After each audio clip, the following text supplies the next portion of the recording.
kita mau ngerjain tugas Olio nih, itu modifikasi produk. Terus kira-kira kita mau diskusi dulu, ada nggak yang punya ide entah mau buat produk apa gitu? Ini karena aku udah nyari-nyari sebelumnya. Ada nih, kan kita teorinya masalahnya itu tentang produk yang reaksi sulfonat kan. Ada salah satu produk yaitu metal ester sulfonat. Ini nanti metal ester ini bisa bahan bakunya itu dari minyak. Apalagi kan Indonesia sekarang produksi minyak sawit itu kan banyak, dan juga lagi salah satu gencaran dari Jokowi itu produksi minyak sawit. Jadi menurutku kita buat salah satu produk minyak sawit itu metil ester, yang mana itu bisa direaksikan dengan sulfonat jadi metil ester sulfonat gitu, atau biasanya disebutkan MES. Nah bisa juga tuh. Terus kita mau modifikasi apa ya kan? Kalau metil ester sulfonat kan udah biasa gitu pakai minyak sawit. Nah jadi apa yang dimodifikasi? Entah prosesnya atau bahan bakunya, mungkin ada yang masih salah. Terus kan yang Helda bilang tadi tuh kan kayak dari cuma minyak biasa gitu. Terus gimana kalau kita buat misalnya dari proses tapi minyaknya ini minyak jelantah. Terus nanti kan ada itu proses penambahannya kayak pembersihan minyak jelantahnya ini sebelum diubah menjadi metil ester gitu.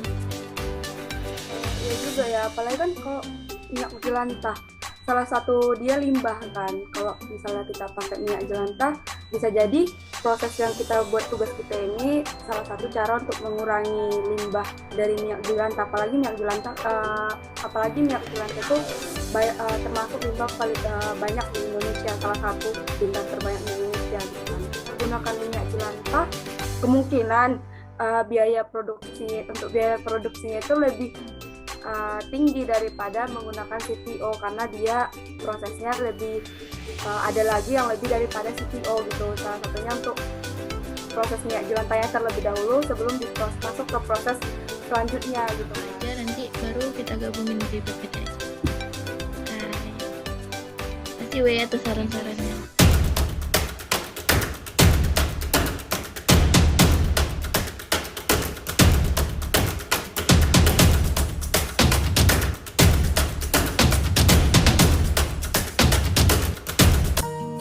Assalamualaikum warahmatullahi wabarakatuh. Halo teman-teman, kami dari mahasiswa Universitas Sumatera Utara, jurusan Teknik Kimia. Pada video ini kami akan menjelaskan tentang modifikasi proses produksi produk oleokimia untuk memenuhi tugas mata kuliah Teknologi Oleokimia yang dibimbing oleh Ibu Profesor Dr. Insinyur Renita Manurung MP. Kami dari kelompok 8 yang beranggotakan saya Yeni Ramadhani NIM 190405132. Saya Anissa Khairani NIM 190405018. Saya Fortuna Halda Daulay NIM 1904050. Nah, pada presentasi ini kami akan menjelaskan tentang produksi metil ester sulfonat dari minyak jelantah. Yang mana pembahasan pertama akan dijelaskan Saudara Nisa. Kepada Nisa, saya persilahkan. Di metil ester sulfonat, yang mana itu merupakan salah satu variasi dari surfaktan. Nah, surfaktan itu merupakan molekul-molekul yang suka air atau merupakan gugus hidrofilik. Nah, surfaktan ini adalah bahan aktif permukaan. Molekul surfaktan yang suka air merupakan bagian polar dan molekul yang suka akan minyak merupakan bagian non-polar. Nah, jadi surfaktan ini umumnya itu akan mempersatukan minyak dengan air dengan menggunakan gugus hidrofilik. Nah, lalu masuk ke produknya. Adapun produknya adalah metil ester sulfonat atau disingkat biasa dengan MES. Nah, surfaktan metil ester sulfonat ini merupakan surfaktan jenis anionik. Nah, surfaktan ini diproduksi dari hasil sulfonasi bahan baku metil ester dari minyak kelapa sawit. Surfaktan ini merupakan salah satu produk turunan oleokimia karena dibuat melalui hasil produk dari minyak nabati. Nah, surfaktan ini memiliki kelebihan, yaitu yang pertama ramah lingkungan dan juga memiliki sifat deterjensi yang baik. Surfaktan telah digunakan secara meluas karena memiliki karakteristik yang bagus, yaitu relatif stabil pada suhu reservoir relatif rendah absorpsinya pada batuan reservoir dan dapat diproduksi secara ekonomis.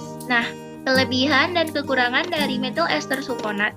Kelebihannya yaitu methyl ester ini kan merupakan produk yang berasal dari sumber daya alam yang dapat diperbarui, yaitu dari minyak nabati. Lalu ketersediaan bahannya itu cenderung ada terus-menerus dari waktu ke waktu. Dan mes ini memiliki sifat deterjensi yang baik untuk air sadah, sehingga mengurangi agen pelunak air. Nah, lalu mes ini lembut dan juga tidak mengiritasi kulit. Mes ini bersifat ramah lingkungan karena mudah terurai.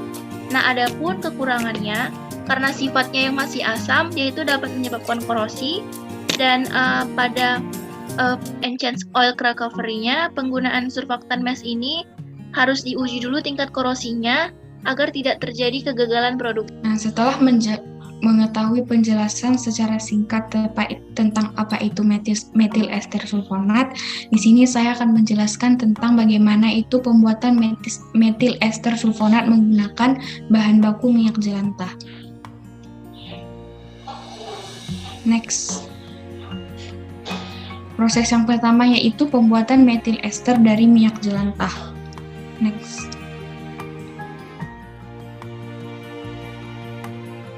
Adapun tahapan-tahapan yang digunakan untuk memproduksi methyl ester dari minyak jelantah itu, yang pertama proses pemurnian yang terdiri dari 3 proses, yaitu despacing, netralisasi, dan bleaching.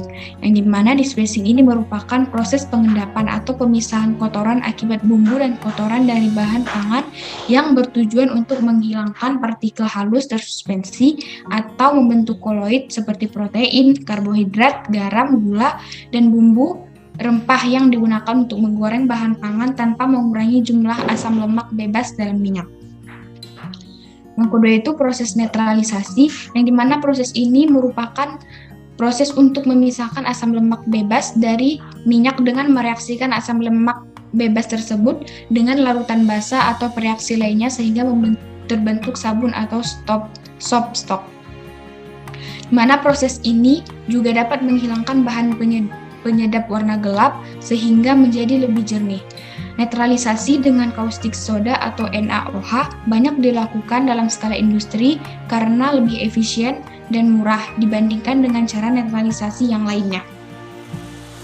Kemudian yang ketiga itu proses bleaching, yang dimana proses bleaching atau pemucatan ini merupakan suatu tahapan atau proses pemurnian untuk menghilangkan zat yang tidak disukai dalam minyak. Pemucatan ini dilakukan dengan mencampur minyak dengan sejumlah kecil adsorben seperti tanah serap atau activated clay dan arang aktif atau juga menggunakan bahan kimia. Zat warna dalam minyak akan diserap oleh permukaan adsorben dan juga menyerap suspensi koloid atau gum dan resin serta hasil deradasi minyak misalnya peroksida.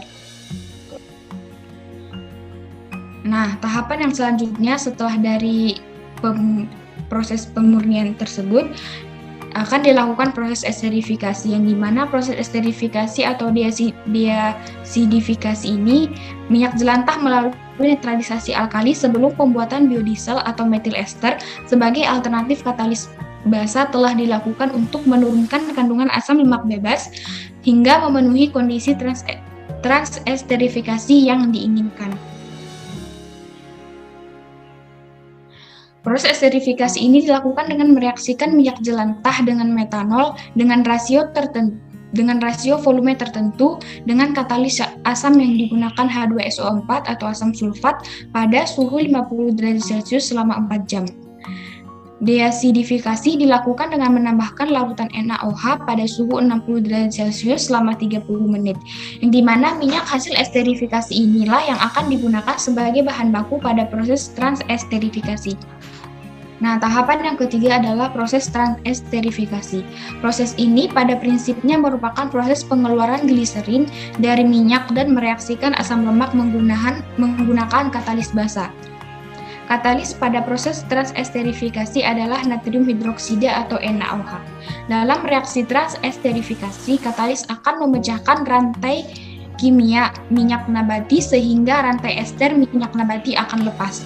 Dan begitu ester terlepas, maka alkohol akan bereaksi dengannya dan akan membentuk senyawa metil ester atau biodiesel dan gliserol yang dihasilkan sebagai hasil sampingnya. Ke proses sulfonasi hingga drying. Ini merupakan blok diagram dari proses tersebut. Pertama itu sulfur dimasukkan ke penyediaan sulfur, kemudian melalui sulfur trioksida gas generator. Selanjutnya dari sini akan masuk ke sulfur trioksida absorber, lalu kemudian disalurkan kembali ke sulfur dioksida absorber. Ini akan mengeluarkan exhaust gas dan juga akan dimasuki oleh elektrostatik preheater dan lalu akan mengalir lagi dialirkan kembali ke methyl ester sulfonat digestion. Lalu dari sulfur trioksida absorber ini akan masuk ke sistem reaktor, yang mana dari sistem reaktor ini akan masuk juga akan diumpankan methyl ester. Kemudian dari hasil dari reaktor sistem ini akan melalui methyl digestion kembali. Setelah itu methyl sulfonat ini akan masuk ke reaktor methyl ester sulfonat bleacher. Kemudian di sini akan dimasukkan hidrogen peroksida dan juga akan dimasukkan metanol. Dari hasil ini nanti akan disalurkan kembali ke neutralizer yang akan diumpankan natrium oksida NaOH. Lalu akan keluar kembali ke turbo tap dryer system, kemudian ke produk cooling system, lalu dry methyl ester. Setelah itu turbo tap dryer system ini nanti akan keluar metanol atau air. Metanol ini akan mengeluarkan air dan metanol. Selanjutnya ke penjelasan reaksi yang terjadi pada diagram yang ada pada proses tersebut, yang mana itu adanya reaksi sulfonasi. Pada proses pembuatan gas sulfur trioksida itu masuk ke dalam reaktor dengan konsentrasi 7% volumenya dan temperatur gas masuknya itu sekitar 42 derajat Celcius. Kemudian methyl ester masuk ke dalam reaktor pada temperatur antara 40 sampai 56 derajat Celcius. Dimana di atas titik beku methyl esternya itu laju alir massa reaktan dikontrol sehingga rasio mol antara sulfur trioksida dan methyl ester itu berada pada range antara 1,15 sampai 1,25. Pemilihan rasionya itu tergantung pada selektivitas methyl ester pada reaksi samping dan pembentukan produk sampingnya, termasuk oksidasi gugus alkil oleh sulfur trioksida, sulfonasi beberapa hasil olefin membentuk metil sulfuric acid, dan hidrolisis ester membentuk disol. Selanjutnya ada proses digestion dan bleaching. Pada proses digestion ini, metil ester sulfonic acid ini yang terbentuk selama proses sulfonasi pada reaktor Foley film kemudian dialirkan ke dalam sistem digester, di mana selama proses ini temperatur naik dengan cepat dapat mencapai 80 sampai 90 derajat Celcius dan berlangsung selama 30 menit. Kemudiannya masuk ke proses bleaching, di mana setelah mesa ini diolah di dalam digester, kemudian metanol dengan fraksi 30 sampai 35% berat dan 50% hidrogen peroksida itu dicampurkan dengan mesa, kemudian di dalam bleacher, mana proses bleaching ini akan dilakukan selama 1 sampai 1,5 jam. Kemudian metanol berlebih tersebut, yang tadi dari proses metanol berlebihnya itu yang sangat efektif untuk menekan produksi disol dan secara signifikan menurunkan viskositas campurannya.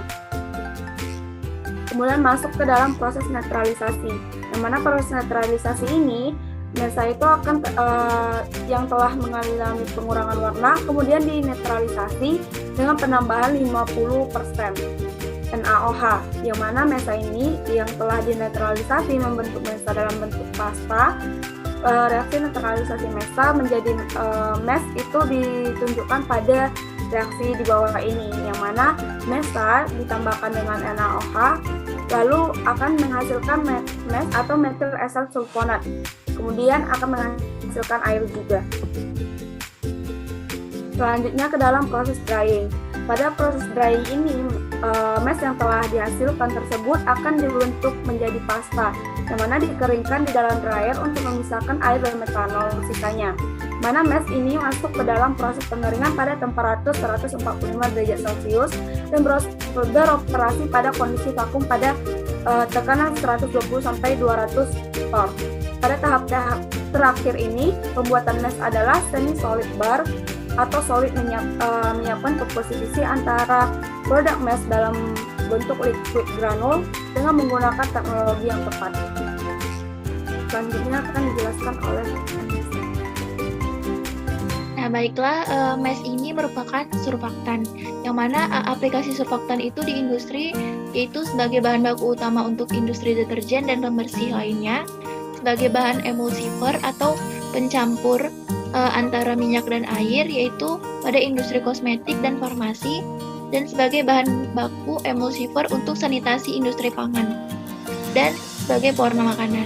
Adapun pabrik yang memproduksi metil ester sulfonat yaitu ada PT Wilmar Nabati Indonesia. Nah, PT Wilmar ini terletak di Jalan Kapten Darmo Sugondo di Gresik, dan ini menghasilkan metil ester sulfonat sebesar 50.000 ton per tahunnya. Lalu ada industri metil ester sulfonat lainnya yang terletak di seluruh dunia. Adapun di Cina, di Amerika, Kolombia, Jepang, dan lebih banyak itu di Cina dengan kapasitas per metrik tonnya itu paling besar itu terdapat di Cina dengan 100.000 metrik ton. Terima kasih kepada teman-teman. Sekian presentasi kami tentang pembuatan metil ester sulfonat dari minyak jelantah. Semoga apa yang kami sampaikan ini bisa menambah pengetahuan teman-teman. Jika ada kata-kata yang salah, kami mohon maaf. Assalamualaikum warahmatullahi wabarakatuh. Terima kasih.